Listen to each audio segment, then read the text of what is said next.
Hello guys, welcome to my channel educated India. मेरा नाम है फ़िरोज़ सैफ़ी और आज हम पढ़ने वाले हैं भारतीय चुनाव व्यवस्था के बारे में। तो भारतीय चुनाव व्यवस्था में first pass the post system apply किया जाता है। मींस जो सबसे आगे वही जीत प्रणाली को अपनाया जाता है। तो चलिए इसके ऊपर बात करते हैं। तो जो सबसे आगे वही जीते, इस व्यवस्था को कई नामों से जाना जाता है। पहले क्लियर कर लो। सबसे पहले इसको कहा जाता है सर्वाधिक जीत से प्रणाली। दूसरा first pass the post system के नाम से भी इसको जाना जाता है। तो आज हम जितनी भी है इसी के ऊपर डिपेंड करेंगे और वीडियो थोड़ी लंबी हो सकती है, तो वीडियो को पूरी ज़रूर देखना। ठीक है, चलिए।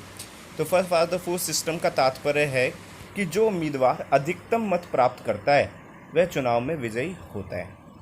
मीन्स जिसको सबसे ज़्यादा वोट मिले वो जीत जाता है, फिर चाहे वोट का अंतर एक ही क्यों ना हो। क्लियर। सेकंड पॉइंट पे आते हैं। एफपीटीपी सिस्टम को सबसे सरल चुनावी प्रणाली माना जाता है और ये विभिन्न लाभ हैं, जैसे मतदाताओं को लोगों और दलों के मध्य चयन करने की अनुमति प्रदान करता है। यानी कि एक बहुत ही सरल चुनावी व्यवस्था है।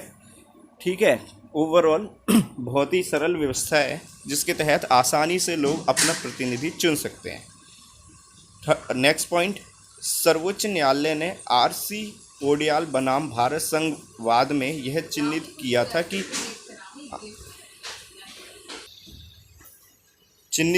कि यह आम चुनाव में बहुत बहुमत प्राप्त दल को सरकार बनाने का लाभ प्रदान करता है। यानी कि ये जो व्यवस्था है वो बहुमत वाले दल के लिए बहुत ज़्यादा उपयोगी है।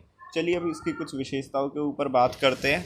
इसकी सबसे पहली विशेषता जो है वो ये है कि ये जो व्यवस्था है वो बहुत ज़्यादा सरल है, जैसे ये हमने पहले बात करी थी।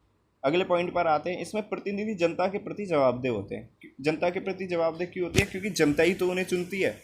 तो जो भी वो काम करते हैं, या गलत हो या सही, वो जनता के प्रति इनकी जवाबदेही रहती है।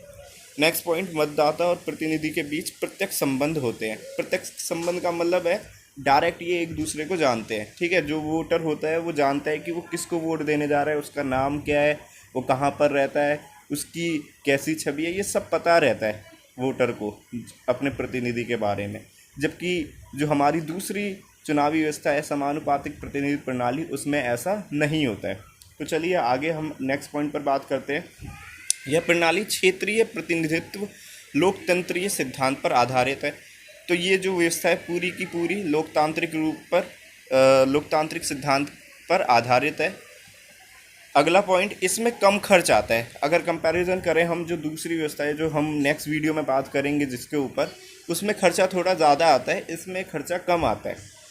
इस प्रणाली से राष्ट्रीय एकता को बल भी मिलता है। ठीक है, तो ये भी एक इसकी खासियत है। चलिए अब इसके महत्व के बारे में बात करते हैं। तो सर्वाधिक जीत से प्रणाली से जनप्रभु सत्ता सिद्धांत लागू होता है। ठीक है। दूसरा, यह लोकतांत्रिक सिद्धांत के अनुरूप है, जो हम पहले ही बात कर चुके हैं। नेक्स्ट पॉइंट, व्यक्तिगत विकास के लिए भी ये ज़रूरी है। और लास्ट पॉइंट, इससे राजनीतिक जागरूकता फैलती है लोगों में। तो अब इसके कुछ दोष जो हैं, इसके कुछ नेगेटिव, उनके बारे में हम बात करेंगे। तो हालांकि एफपीटीपी सिस्टम एक बड़ा दोष यह है कि यह लोकतंत्र में वास्तविक बहुमत के नियम को निर्धारित नहीं करता है। वास्तविक बहुमत का नियम क्या है वो हम आगे बात करते हैं। उदाहरण के लिए भारत में 2014 के आम चुनाव में लोकसभा में एकमात्र सबसे बड़े दल ने 31% वोटों की हिस्सेदारी के साथ आधे से भी ज़्यादा सीटें प्राप्त करी थी। यानी कि मात्र 31% वोट परसेंटेज के साथ आधे से भी ज़्यादा 50+ सीटें ली। ठीक है, वोट परसेंटेज और सीटों में थोड़ा डिफरेंस होता है। क्लियर। जबकि राष्ट्रीय स्तर पर लगभग 4.2% के साथ एक दल को लोकसभा में एक भी सीट प्राप्त नहीं हुई थी।